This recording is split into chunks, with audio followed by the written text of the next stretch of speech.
Hello, people of the yard. Welcome back to our channel. Okay, so today I have something very juicy to share with you guys. So some of you already know from my Instagram that I was homeschooled. So I asked on my Instagram stories and I asked on my WhatsApp status sometime back, what your assumptions about homeschooling are. And guess what? You guys delivered. Like, the questions here are just amazing. In fact, let's just get into the video. Let me not talk too much. First of all, some of you asked me, what is homeschooling?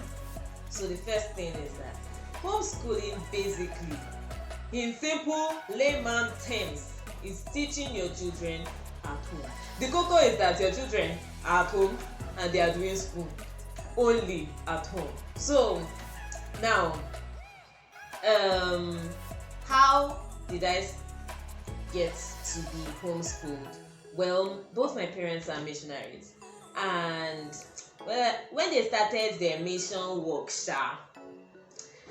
let's just say that it was a co-decision between the two of them that they would have to homeschool myself and my brothers. I have two brothers, so it was just like they decided that this would be better, this would be a better option for us, because first of all, they had to move around a lot. There was a lot of traveling involved, and then the place where we were in a very rural part of Gombe State at that time, and the schools there were not like the schools that they were used to. Like, the education system there at that time was not up to like what you would even get in places like Jos down to the southwest. Like, it was really watered down, let me just say it like that. So they had to think of a better solution, an alternative way of teaching their children at home. So that's exactly how I got to be homeschooled. So how long was I homeschooled for? My mom taught us from creche basically to primary 6. We did primary 6, and then after primary 6 she trained us for common entrance, and then we got into secondary school outside. So basically she just taught us for our formative years, and then we went to secondary school later on in Jos. We went to secondary school in the city of Jos, Plateau State. So from Gombe to Jos, what was the journey like? It was amazing. It was amazing. People ask me, how do you feel being homeschooled? And the simple answer is just, it was amazing. I actually enjoyed being homeschooled. Now the next question is, would I like to homeschool my children? If the situation calls for it, I might try it out. I don't know what it's going to be like to homeschool my own children, because children are different. Every child has their own personality. So I don't know if it will work for my own children yet, but it worked for me, and I'm actually glad it did. So let's go into the assumptions proper. So the first assumption here is that homeschooling is for children who have physical challenges or educational deficits. Well, while there are children that have physical challenges and educational deficits that are doing homeschooling, it is not only for them, because like I said, my parents were missionaries, and they saw that where they were, it was not conducive for them to just put their children in the educational system there, because we would have not learned even up to half of what they had been taught as students. And generally, all parents want their children to be better than them, right? I hope you guys get. So next, what else? Freedom and enjoyment. That's the second assumption. Freedom and enjoyment. Guys, I cannot overemphasize the fact that freedom and enjoyment in homeschooling is overrated. Like, you think that, okay, because you teach your child at home, like, the child is going to enjoy. The children at school are not doing as much as your child. Let me just tell you. First thing is that we let me just speak about my own family. I don't know, somebody out there might be watching this video and like their own case is very different. You conduct your homeschooling like regular school, they close the same time as other students in other schools, but in our own homeschool we started at 8 a.m. and ended by 4 p.m. literally. Yes, there were breaks in between, there were quite a number of breaks, but I can assure you it's not the same. Like literally 8 a.m. to 4 p.m. that was our school time. And then whenever we traveled, we would do our homework in the car. Like, I kid you not, in the car. We had homeschool in the car as we were traveling. That was the second one. The third thing on the list is that we didn't even know what holidays were. Let me even tell you guys the story of how we got to find out about holidays. And it wasn't every holiday. We only got to find out about Christmas holiday. Yes, we knew that there were holidays. We watched movies, we watched cartoons, and we saw people going on spring break. But we also knew that in Nigeria, there is no such thing as spring break. We saw summer break. We knew that there's no summer in Nigeria. So we're like, it's cool enough for us. It's for the people that have spring and summer. They're the ones that we have those ones. And then we didn't have as much communication with other people. Like, yes, we interacted with cousins, we interacted with friends, but it wasn't about school. Like, it was just like play, children playing and everything. So we didn't get to know what holidays really were until much later. So now down to the story of how it happened. So we have this uncle, he came over and he came without his children, and we're like, and this was December, and we're like, uncle, where are your children? We want to play. And he was like, they're having holiday with their grandma. And we're like, what's holiday? And he started laughing at us. I can't, like, honestly, the revelation was so painful, guys. Anyway, he told us that our mother is cheating us, that how can we not know about holiday, everything. We went and we planned a coup. We went and met our mom, and we're like, Mommy, we can't believe you lied to us. We can't believe you hid this from us. We're going to be having holiday from 14th of December to the end of the first week of January. And she agreed, and we're feeling like we won. But we didn't know about midterm breaks. We didn't know about Easter holiday. We didn't know about long vac. Guys, by the time we found out, I was already in GS1. I remember the first break that I came back home, I think it was midterm break. My brothers were confused. They were really confused, like, why are you home? Have you finished school? Like, they didn't get that somebody could just have break from school and just come home. Like, it did not even sound normal to them. And guys, honestly, that's just like to trash that freedom and enjoyment notion. Guys, it is actually enjoyment in the sense of you're at home, you're eating whatever you want, literally. Like, you're eating food that is made at home, and like basically everything is home. You're in your comfort zone and everything. That's the major enjoyment. But freedom, we did not have the freedom. Everything was structured. So that's actually it for freedom and enjoyment. So the next assumption is socialization deficits in the future. Yes, this is actually a thing.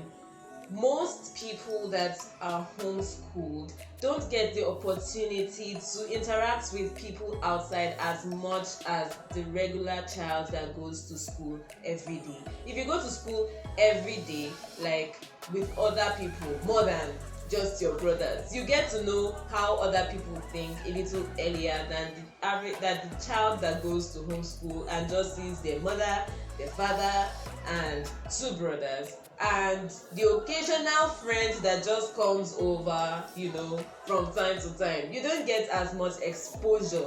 So by the time you get to have exposure, sometimes it might not end up going well for that child. So yes, that's one of the the downsides of being homeschooled. So like if you're going to homeschool your child in the future, if it's your plan to do that, you're going to have to find a way to make this child open, like be exposed to the world in one way or the other, apart from the TV, because you literally can't like you can't really relate to the TV as much. And then like also by the time the child enters secondary school or university, some people do homeschooling to the end of secondary school. I know people that finished secondary school at home and then went straight to university. That's also a thing. But if you are going to do that, you have to find a way to make sure that these children actually get as much out of life, not just the academic side but also the social side, so that they don't get lost when they go out there. Because whether or not, peer pressure dey, and if they don't know what to do or how people will react to them, they won't know what to expect, and they might get into trouble, like coming in contact with other people. So that is it for socialization. There are definitely socialization deficits, but some people overcome them early. I think my parents actually tried their best to make it easier to transition from homeschooling to secondary school for myself and my brother. Anyway, moving on to the next, a lot of breaks. If you're talking about breaks in the sense of during the school day, we may or may not have had a lot of breaks. It depends on your opinion, but I'm going to tell you what the breaks were. So around 10 o'clock, we started school around 8. So around 10 o'clock in the morning, we would have a Bible study with our mom. Our mom would organize a Bible study. So this was basically like our school chapel, right? So like she would come into our schoolroom, we'll have Bible study, and then it will last 30 minutes. And then after that, we had a pee break by 10:55 to 11 o'clock. So after the 10:55 to 11 o'clock break, then we would now have a long break from 12 o'clock to 1. So after that, during the 12 o'clock to 1 break, if lunch was ready, that would be our lunch break. But if lunch was not ready, whenever lunch was ready, we would take our lunch and then return back to school. So literally, that's basically how the school day went. So those were our breaks. I don't know if they are more than what they used to give primary school students. I've actually never asked how their break times were. So I don't know if it's a lot, and I don't know if it's less. But I do know that our breaks were structured into our 8 to 4 cycle. What else about breaks? During break time, especially during long break, we could do absolutely anything that we wanted. We could read a novel, we could play with sand. We played with sand. I mean, we're actual children, like, although our mom had to teach us some of the games, but like but basically, like, literally we got the opportunity to be just kids. Next, how did you get certificates? Well, my mom went for a training, and at the training she got the opportunity to get blank certificates that she could use in the school where she was teaching. So at the end of our primary 6, she would fill our certificate, and that's what we use when we're not applying, when we're writing common entrance, when we were called for interviews to secondary schools. We'll take our certificates with us, and then we'll present to school. And it was always a very nice way of like letting the teachers know that we came from homeschool, because the name of our school was Marvelous Grace Homeschool. And then when they pick up our certificate, they were like, Marvelous Grace Homeschool, like, where is that? And we're like, it's in Gombe State. Like, we've never heard of it. Like, we were schooled at home. So like, okay, so it was always like an interesting way of like letting them know that okay, we're coming from one study system to another. So that's basically about certificates. So each of us got a certificate through the training my mom went for to teach us at home. So next, did we have uniforms? We did not have school uniforms. We did not have sportswear. We had no uniforms of any kind. I know of people that homeschooled their children and they got uniforms for them. I actually don't advise this. Not because your school is not legit, but because your school, like, I feel like it's just like extra pressure on you. Like, literally, just let it flow. Like, for us, okay, we might have let it flow a little bit too much, but like for us, we had a whole lot of pajamas. Like, we had pajamas. Like, looking back now, I'm wondering why on earth don't I have as many pajamas now? Because like we had so many pajamas. Like, literally, just look at it. Like, every day, like at the end of the day, my mom would collect up the pajamas we used the previous day and wash them, and then would get a new set that we'll sleep with, and then that's what we use as our, like, our school wear for the next day. Like, we didn't change into normal clothing, because when we started growing older and that we started wearing other clothes that will change out of our pajamas before coming out of the room and go to school, like that was even a personal look, like a personal choice. But initially it was just our pajamas that we used to go to school, and then whenever we wanted to play, we would then come into the house and then wear whatever we wanted to wear to play, and then we'll go out and play. So literally, the answer to the question is that we did not have uniforms, and I don't think that uniforms are needed in homeschool.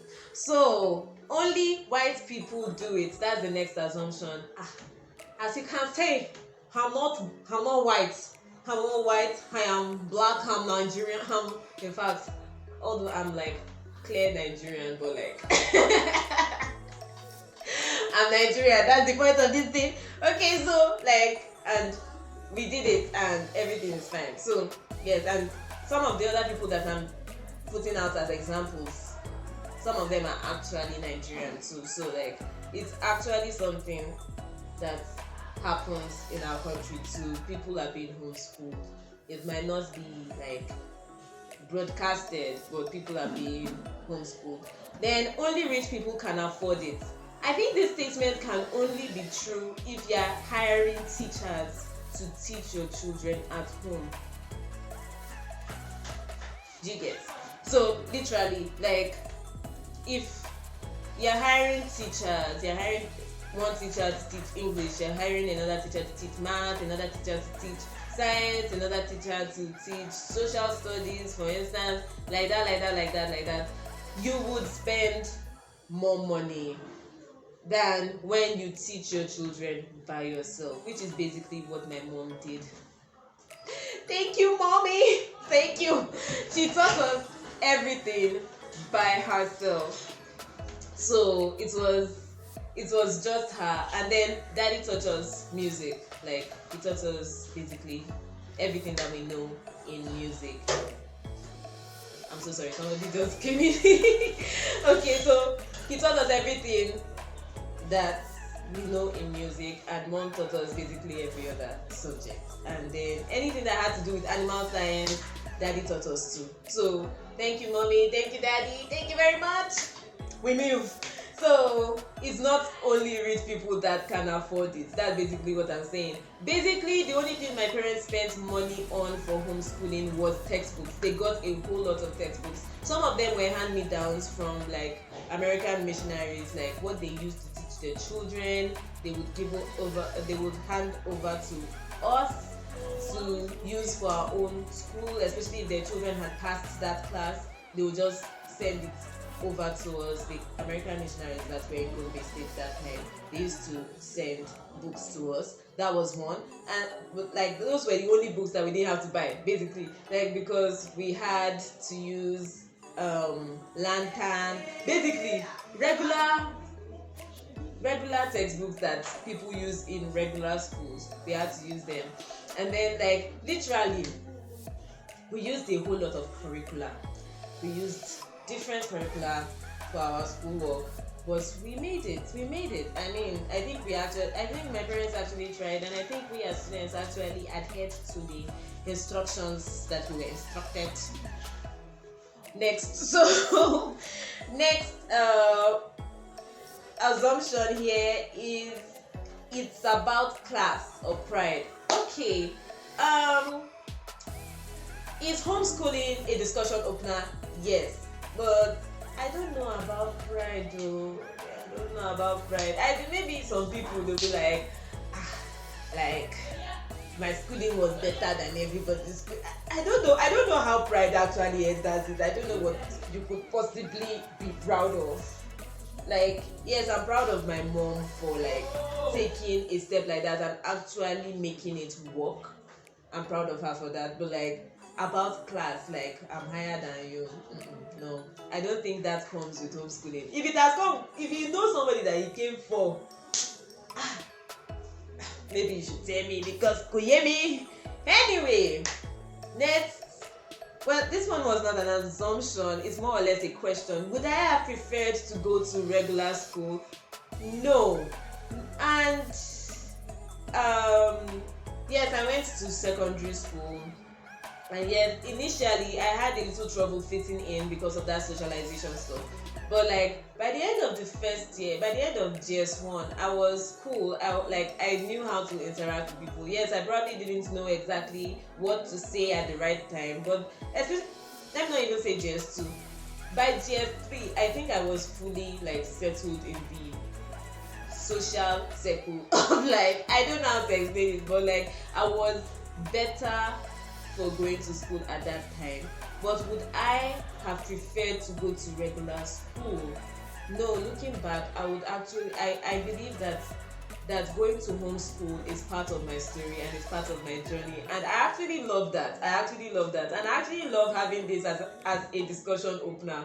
I don't know what else to say about that, but I would actually not change anything about going to homeschool. I would still go to homeschool. If you rewind time and take me back, I would still go to homeschool. How did I feel getting into secondary school? Getting into secondary school for the first time, it was a little difficult being separated from parents. But then as time went on, it got easier. And then getting into secondary school, of course, it was a whole new world. Like seeing so many people in the same place. Like when I initially entered secondary school, I started in day school. I transferred to boarding school in GS3. So when I started in day school, like we were 150 students in my set. There were 50 students in my class, which is so different than having 2 other students in the same class with you. Like, and they're not even in the same class. They just happen to be sitting in the same class because it doesn't make sense for you to have 3 classes for 1 student each. Do you get? So like literally having 50 other students, and then okay, yes, because I was the only student in my class, I didn't understand the concepts of competition for grades. So like I remember my first result. What did I get? What was my position? 20th. And I came back home. I'm 20th out of 150 students. I felt like a G.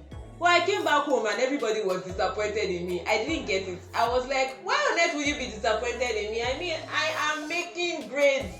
I'm 20th out of 150. I felt like I'm telling you, my sense of competition needed work. I didn't have any sense of competition with anybody because I felt like, I read and this was what I got, and I'm like, I passed 130 people in the class. I actually felt like a G. So like they had to. So when I came home and I was happy about my result, and they were like, "Shut up, you're not serious." I was really taken aback, and then they were like, you have to work harder.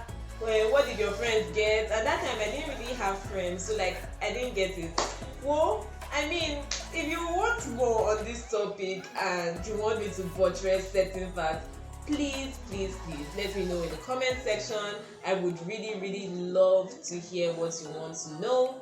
So till the next video comes out, I will be looking forward to that. That's number 1. If you really vibed with this video, even if you don't fully understand what I went through, please like, please subscribe, please share, and I want to see your comments. Even if you don't have suggestions, please, anything you want to say, write in the comment section. I will definitely be here. Thank you so much for watching this video. Thank you so much for the patience. Please, oh, tell a friend to tell a friend. You know how we grow is through word of mouth, it's through sharing. So God loves a cheerful giver. Thank you. God bless you. Thank you.